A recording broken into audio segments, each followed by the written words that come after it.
やばい。見えるかなこれ。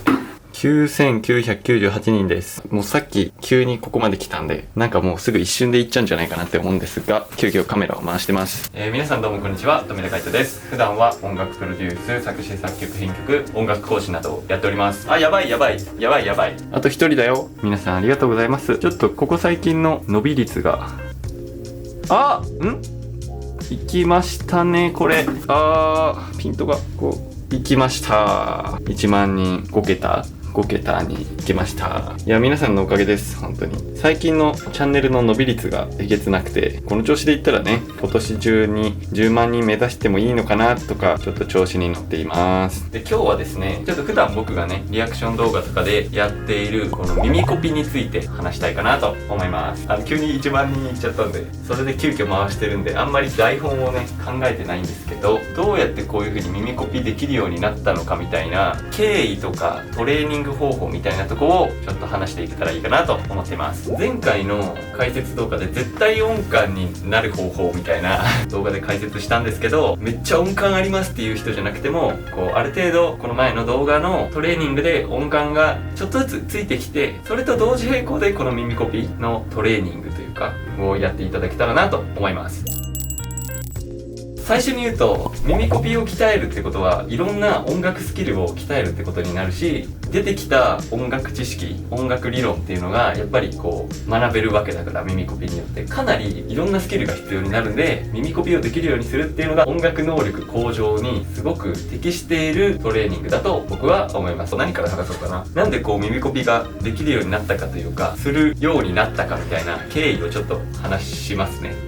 時系列に話すか。小学校の時からピアノを始めました。で、絶対音感はつかなくて、ずっとクラシックピアノのね、練習をやってたんですけど、楽譜があってそれを忠実に再現するっていうのが、そこにかなり重きがある音楽形態じゃないけど、楽譜を見て聴くっていうことしかやってなかったんですね。あれみたいな感じですね。音ゲーみたいな感じで、出てくる音符をこの鍵盤に再現していくみたいな一種の作業だったというか、音楽性とかそういうのもあんま考えてなかったんですね、正直。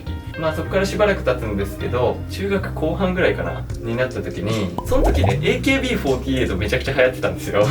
僕もめちゃくちゃハマってたというか、もう篠田麻里子推しだったんですけど、その時に AKB48 のポップスの楽譜っていうのを親が買ってきてくれて、それが楽しくて、最初はクラシックと同様にこう楽譜を再現してこう弾いてたんですけど、クラシックの楽譜となんか違う部分があって、このとか弾いてるその上に C とか書いてあるんですよ。これは楽譜上ではこうやって弾いてるけど C っていうコードを弾けばこの音楽は成り立つんだなっていう一個の衝撃があったんですね。楽譜こうやって書いてあるのを再現するっていう僕の世界だったんですけど、そこから音楽ってこういう構造でできてるんだなっていう、当たり前っちゃ当たり前なんですけど、その時からコードっていうのをちょっと勉強し始めたっていう感じですね。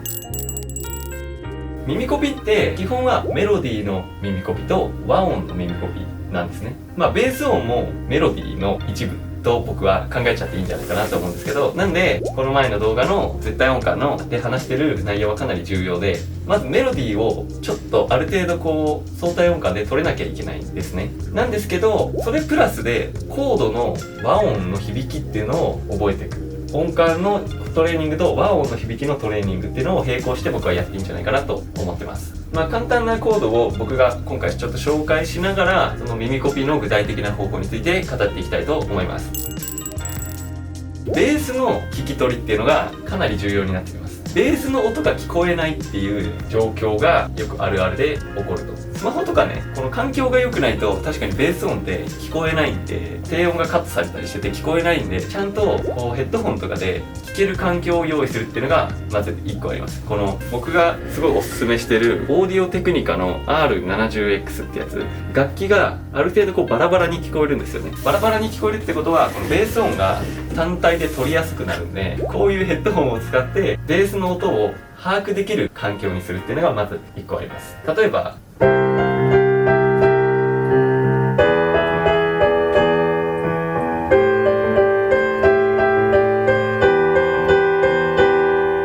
全然エブリデイカチューシャじゃなくていいですそうだな、まず弾き取りやるよりもコード調べて弾いた方がいいかもな。まあだからコードの勉強っていうのはやっぱ必要で、太陽が昨日より眩しく照りつけ始めたら、左手でベース音弾いてるから、このベース音の存在っていうのがやっぱりこう認識が強くなると思うんですよね。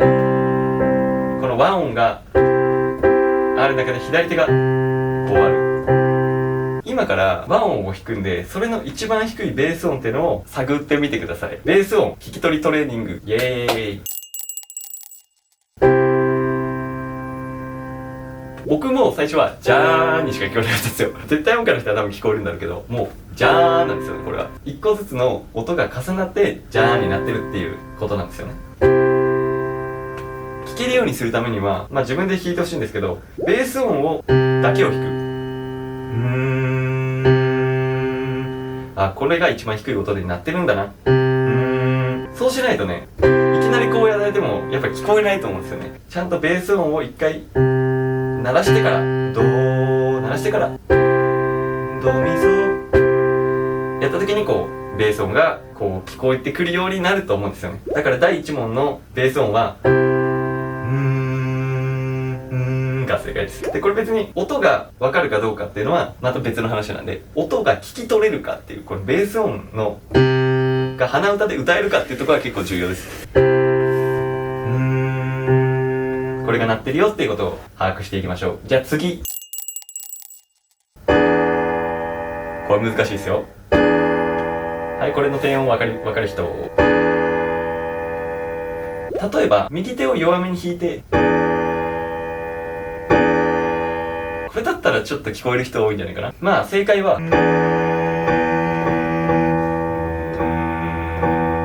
まあ全然オクターブは違っていいと思うんですけど、この音ですね。これがベース音で鳴ってました。これ E の音ですね。E7 を弾いてます。わかんなかったらベースだけ弾いてこう取れるようにしていきましょう。じゃあ最後ちょっと次難しくしちゃおうかな。これです。さあベースの音聞こえますか？ちょっと右手弱めにして弾いてますね。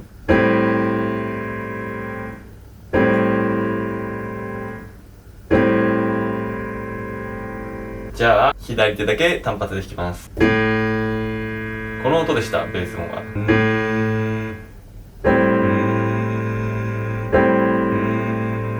これ Am7 っていうのを弾いてます。っていう感じで少しずつベース音を聞こえるようにしてみてください。曲によって聞き取りづらいっていうか、ベース音がめちゃくちゃ動く曲っていうのはすごい最初の耳コピに適してないから、同じ音でこう太陽が昨日より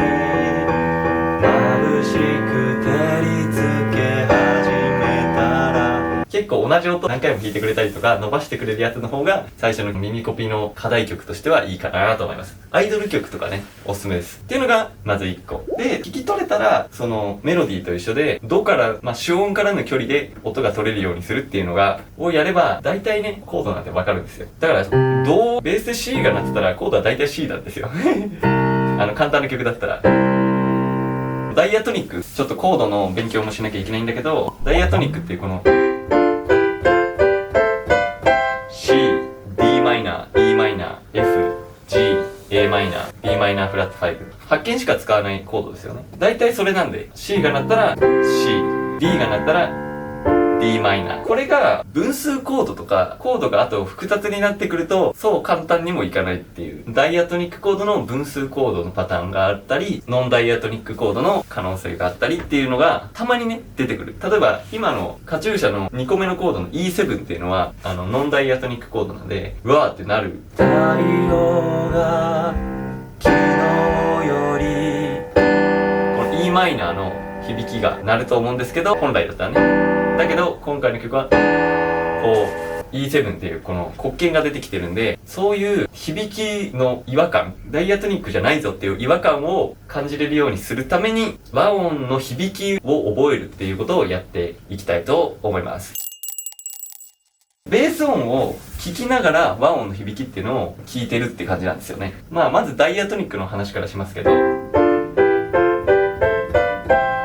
ードには役割みたいなのがあって、例えば落ち着く和音、こう広がる感じの和音とか、次に進みたくなる、こう緊張する和音とか、あともっと簡単に言うと明るい和音、暗い和音っていうのがあるんですけど、その響きの特徴をそれぞれのダイアトニックコードで覚えていくっていう感じになります。これ結構ね、音感ない人の方が意外とあっさり分かったりするんですよ。なんて言うんでしょう、こう、雰囲気なんでこれ。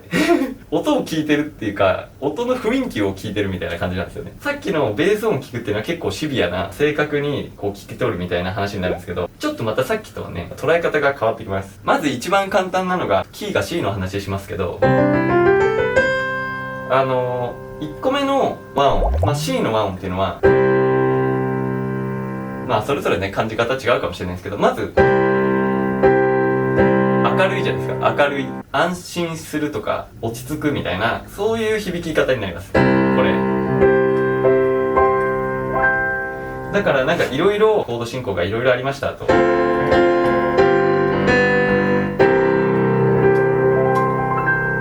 一番こう明るく落ち着く響き方したらこれは C なんですよね。こういう感じでいいです。結構大雑把でいいんですよ。1個目の手話音っていうんですけど、落ち着くと。いつ C が来たかっていうのをちょっと聞き取ってみましょうか。っ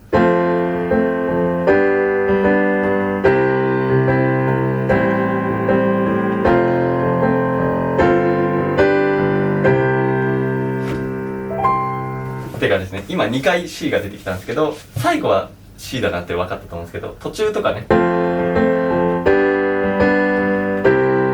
こ C ですね。で、A マイナー。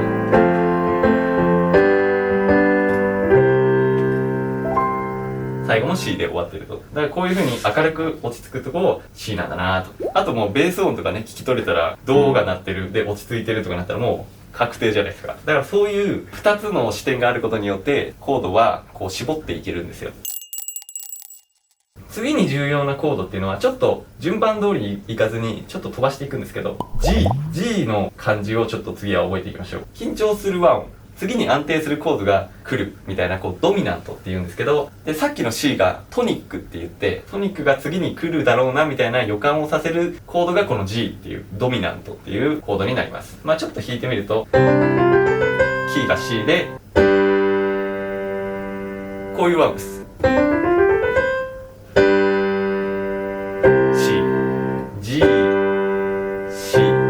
この C のこの落ち着いてる感じを求めてるんですよ、この G は。これが緊張感っていうことです。だからこれで終わることあんまないんですよね。あるんですけど、たまに半終止って言って。これ G です。で、C。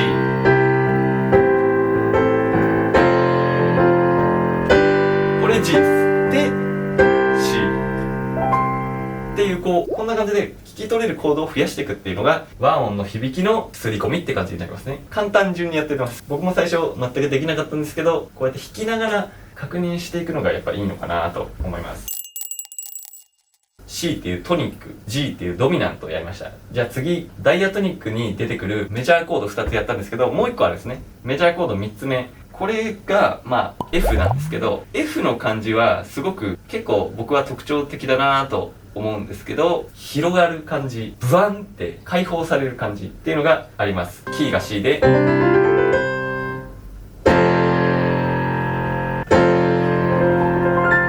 これが F です。だからちょっとコード進行で弾いてみると、F、G、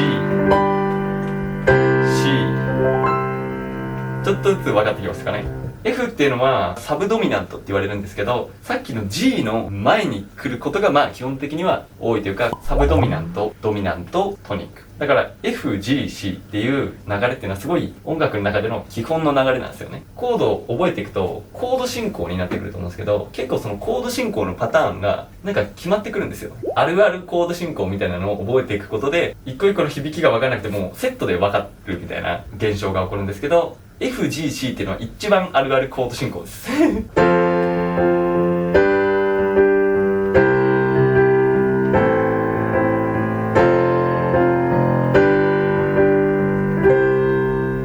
F のこの広がる感じ、なんかわかりますか？でも感じ方は人それぞれだと思うんで、僕はそんな感じがするっていう。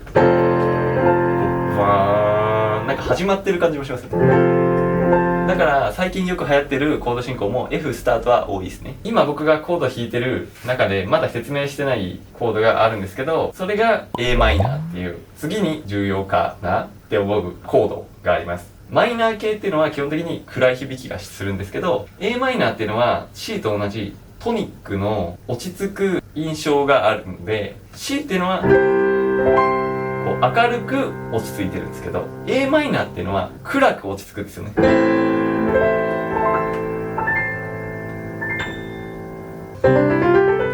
FG、A マイナーとかのね、進行もすごいあるあるなんですけど、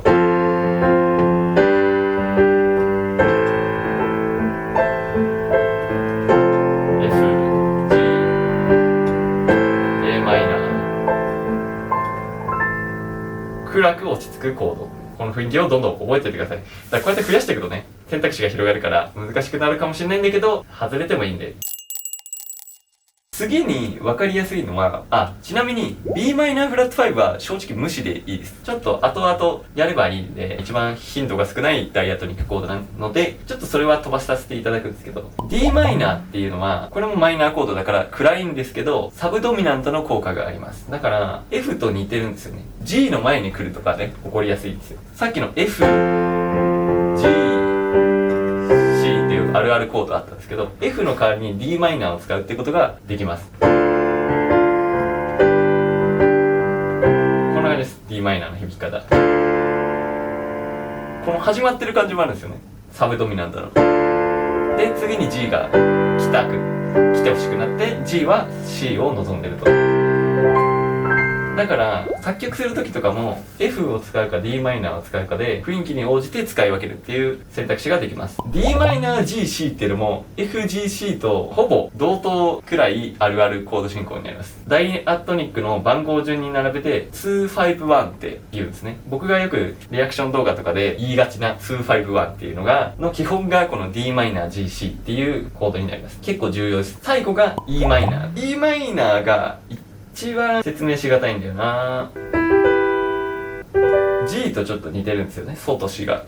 だから一種の、あんまこう言いたくないんだけど、ドミナントの役割に属することが多いのかな。ドミナントっていうのはメジャーコードであることが多いんで、この E マイナーっていう状態だとあんまりこうドミナント感がないっていうか、なんかね説明しづらいんですよね。だからエブリデイカチューシャみたいな E7 っていうこうメジャーコードにすることによってドミナント化させるっていうことができます。こういうのがコードの勉強なんですけど、 G から C に行くっていう流れがあったんですけど、さっき言ったみたいに A マイナーもトニックなんですよ。 C と G と同じ距離感にあるのが A マイナーとE マイナーになるんですけど、 E マイナーはマイナーコードだからこうドミナント効果がないんで、メジャーコードに無理やりすることによって A マイナーへのドミナントにするっていう、これ説明してもねしょうがないんだよね。あるあるなんですよ。太陽が昨日より眩しくっていうこう E マイナーで弾くとこんな感じなんですけど、 E7 で弾くと太陽が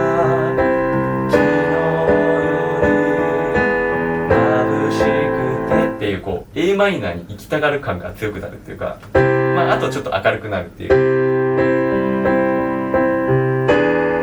う次来てほしそうな E マイナーだと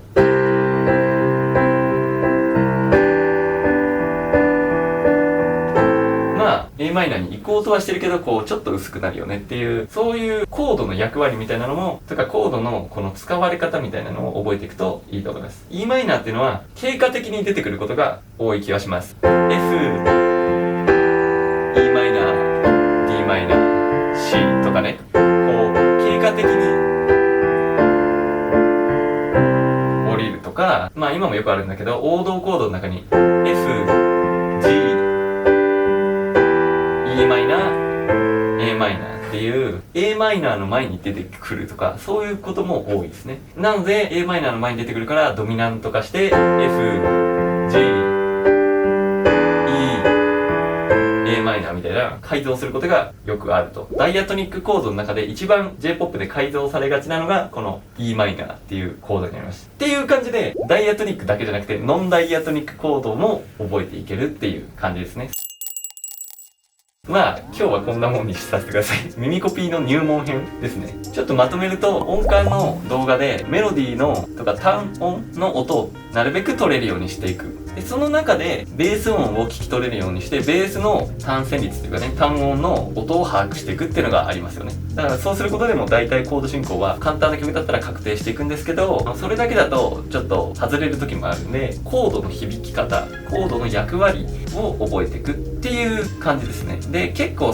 こういう弾いたりとか耳コピしていくと大体パターンが見えてくるんで、あ、これはあのパターンだな、あれこのパターン知らないぞみたいな、このコードの響き方知らないぞってなった時は大体こう B7 ってこういう響きなんだ。でそれでまた自分の中でパターン化させていろんな曲をまた耳コピして、そしたらまた別のコードが出てくるからなんじゃこりゃってなって、それをまた自分の中でパターン化させて、あ、このコードってこういう時に出てくるんだなみたいな、あるあるを覚えていくって感じですね。ノンダイアトニックの使われ方とか響き方みたいなのはやっぱリアクション動画とかでね、なるべく説明したりとか、あとは今ちょっと考えてるのは、もうちょっと登録者がね増えてきたりして需要があれば月額制度みたいなのを作って、なんかしっかり学びたい人のためにサービスみたいなのを提供できたらなっていうのもちょっと考えてるんで、これから具体的なやり方を考えていこうかなと思ってます。どうですか？いいですかこれで。またなんか質問とかあったらぜひコメントにください。あとみんなのこのコードの響きのね、この感じ方みたいな、僕はこう思うぞみたいなのをぜひコメントちゃんちゃん書いてください。